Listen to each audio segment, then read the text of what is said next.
অনেকদিন যাবতই এটা চলতেছে, দুর্গন্ধ তো আসে ময়লা থাকলে যা হয় আর কি। এখানে অনেকদিন যাবতই দেখতেছি যে এখানে এইভাবে ময়লা থাকে বা ময়লা ফেলা হয়। আমি এখানে বেশি দিন স্টার্ট করি নাই, অল্প সময়, সেই দেখতেছি যে এখানে ময়লা সবসময় ফেলা হয়। এটা নিয়ে আমি ডিটেলস ওইভাবে কিছু জানি না, যার জন্য আমার পক্ষে ওইভাবে বলার সম্ভব না বিষয়টা। এখান থেকে হাঁটা চলা করা যায় না। দ্বিতীয় কথা হইল গিয়া গন্ধের জন্য এখানে যাতায়াত করতে পারি না আমরা।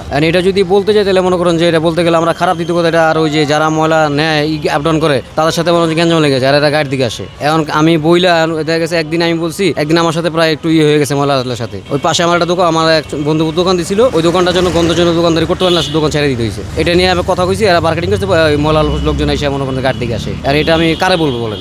এটা আমার বলার কিছু না। আর এটা তো পাবলিক দেখতেছে, এটা পাবলিকের প্রচন্ড সমস্যা হচ্ছে, খালি আমার না, সবার সমস্যা হচ্ছে। এটা ওই রাস্তা তো টোটালি বন্ধ, এটা তো বলার অবকাশ নাই। রাস্তা বন্ধ, তারপরে আপনি এখনো এখানে দাঁড়াতে পারতেছি না। এখানে ময়লা ফেলানো আসলে নিয়ম নাই, তারপর এখানে ফেলে সবসময় আমরা দেখছি। তো সেই হিসেবে ভাইয়া দেখছি যে কিছু সময় পরিষ্কার করছে, আবার কিছু সময় আবার একটু পর আবার ময়লা টলা ফেলে গেছে। সবচেয়ে বড় যে ভোগান্তিটা ভাইয়া, রাস্তাটা বন্ধ হয়ে যাচ্ছে। একটু পর রাস্তা বন্ধ হয়ে যায়, পুরো রাস্তা আসলে জ্যাম হয়ে যায়। এটা আসলে একটু বড় ভোগান্তি। এছাড়া ভাই আমার বাসা ভেতর দিকে, তো 60 ফিটে আসলে যে কারোর সাথে আড্ডা দিব, কথা বলবো, ওই পরিস্থিতি আর নাই। হাঁটা চলাফেরা করতে আমাদের অসুবিধা হচ্ছে। একটা মানুষ নর্মালি রাস্তা দিয়ে যাইতে গেলেও গন্ধ পাচ্ছে, অস্বস্তি অনুভব হচ্ছে। এবং আশেপাশে যারা থাকতেছে তাদের তো 24 ঘন্টাই কষ্ট হইতেছে। তারা দরজা জানলা বন্ধ করে আসলে তাদের একটা গুমোট পরিবেশ সৃষ্টি করা লাগতেছে তাদের ঘরের ভিতরে। তারা বাধ্য হয়ে এটা করতেছে, নাইলে এই বাইরের এই দুর্গন্ধটা তাদের বাসার ভিতরে যাচ্ছে।